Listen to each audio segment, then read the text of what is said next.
قرآن سے آج کی حکایت ہے۔ قوم عاد کی موت کے بعد، یعنی عاد قوم پر عذاب نازل ہونے کے بعد قوم سمود پیدا ہوئی۔ یہ لوگ حجاز و شام کے درمیان علاقے میں آباد تھے۔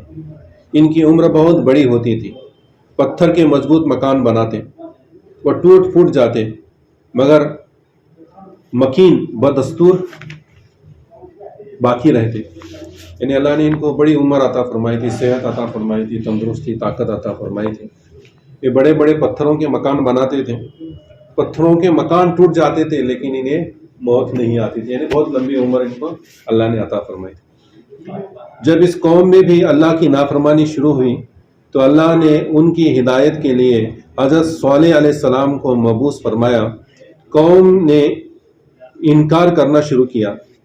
بعض غریب لوگ آپ پر ایمان لے آئے۔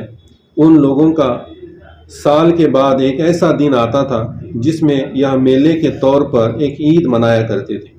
اس میں دور دور سے لوگ آ کر شریک ہوتے۔ یہ میلے کا دن آیا تو لوگوں نے حضرت صالح علیہ السلام کو بھی اسی میلے میں بلایا۔ حضرت صالح علیہ السلام اس بہت بڑے مجمع میں تبلیغ کے حق کی خاطر تشریف لے گئے۔ قوم سمود کے بڑے بڑے لوگوں نے وہاں حضرت صالح علیہ السلام سے یہ کہا کہ اگر آپ کا خدا سچا ہے اور آپ اس کے رسول ہیں تو ہمیں کوئی معجزہ دکھائیے۔ آپ نے فرمایا، بولو کیا دیکھنا چاہتے ہو؟ ان کا سب سے بڑا سردار بولا، یہ سامنے جو پہاڑی نظر آ رہی ہے، اپنے رب سے کہیے کہ اس میں سے یہ ایک بڑی اونٹنی نکال دے جو اس 10 مہینے کی حاملہ ہو۔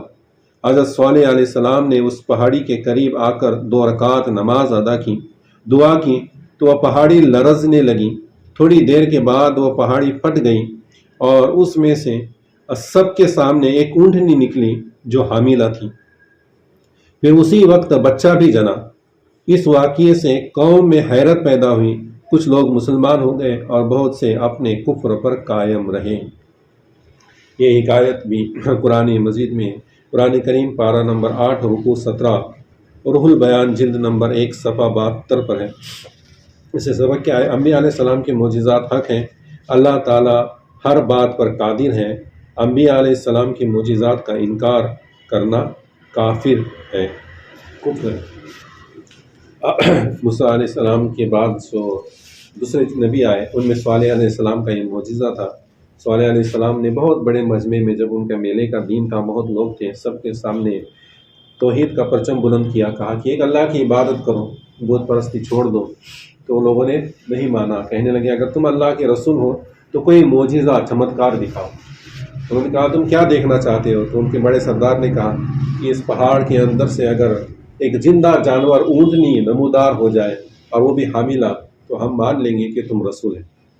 تو پھر صالح علیہ السلام نے مصلی بچھا کر 2 رکعت نفل نماز پڑھی اور اللہ سے دعا کی تو اس پہاڑ لرز گیا، پھٹ گیا، اس میں سے ایک اونٹنی نمودار ہوئی جو 9-10 مہینے کی حاملہ تھی، اور جیسے ہی باہر آئی تو اس نے بچہ بھی جنا، بچہ بھی پیدا ہو گیا۔ یہ معجزہ تھا۔ اب اس معجزے یہاں تک لکھا ہے، میں اس کے آگے کا بتاتا ہوں تاکہ بات ختم ہو جائے۔ تو وہ اونٹنی کا اللہ نے ایسی قوت عطا فرمائی تھی کہ ایک دن اگر وہ پانی پیے تو کنویں کا سارا پانی پی جاتے، لیکن جب پانی پیتی تھی تو دودھ دیتی تھی، اور دودھ دیتی تو دودھ سارے گاؤں والوں کو بس آتا، پورا وقت ساری قوم کو بس آتا، اتنا بڑا دودھ دیتی۔ تو صالح علیہ السلام نے لوگوں سے کہا، کچھ لوگ ایمان لائے کچھ نہیں لائے، ان سے کہا کہ ایک دن اس اونٹنی کی باری رہے گی جب یہ پانی پیے گی، ایک دن تم پانی لے لینا۔ تو انہوں نے بھی مان لیا، اور جس دن پانی دیں گی، پانی یہ اونٹنی پیے گی، سب گاؤں والے دودھ مفت میں لیں گے۔ یہ بات طے ہوئی تھی اور اسی طرح چلتا رہا۔ وہ اونٹنی کسی کو تکلیف نہیں پہنچاتی تھی، جس دن پانی پیتی تھی سارے گاؤں والوں کو دودھ دے دیا کرتی تھی۔ یہ تو ان کے لیے نفع کی بات تھی، لیکن پھر بھی جو ہے ان لوگوں نے، کافروں نے، بدمست لوگوں نے اس اونٹنی کو قتل کر دیا، اس کے ناکے کاٹے اور اسے مار دیا۔ تو اللہ تبارک و تعالیٰ نے اس قوم پر بھی عذاب نازل فرمایا۔ یہ حکایت صالح علیہ السلام کی یہاں تک تھی۔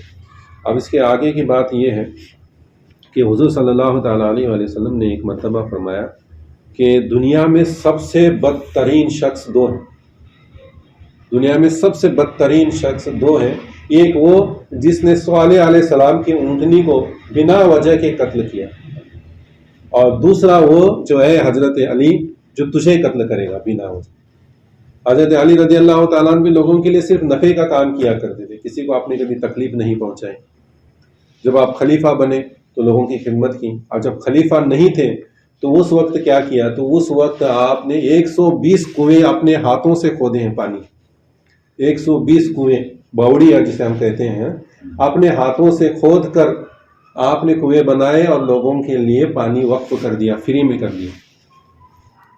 اتنی خدمت کی آپ کی، ہر طرح کی خدمت، دین اسلام میں ہر جنگ میں آپ نے آگے بڑھ کر حصہ لیا، لیکن انہیں بھی جس نے قتل کیا، ناحق قتل کیا، تو حضور صلی اللہ علیہ وسلم نے فرمایا تھا کہ 2 شخص دنیا میں سب سے بدترین شخص ہوں گے، ایک وہ جو صالح علیہ السلام کی اونٹنی کو، جو ابھی ہم نے معجزہ پڑھا، اسے مارنے والا، اور دوسرا حضرت علی رضی اللہ تعالیٰ عنہ کو شہید کرنے والا۔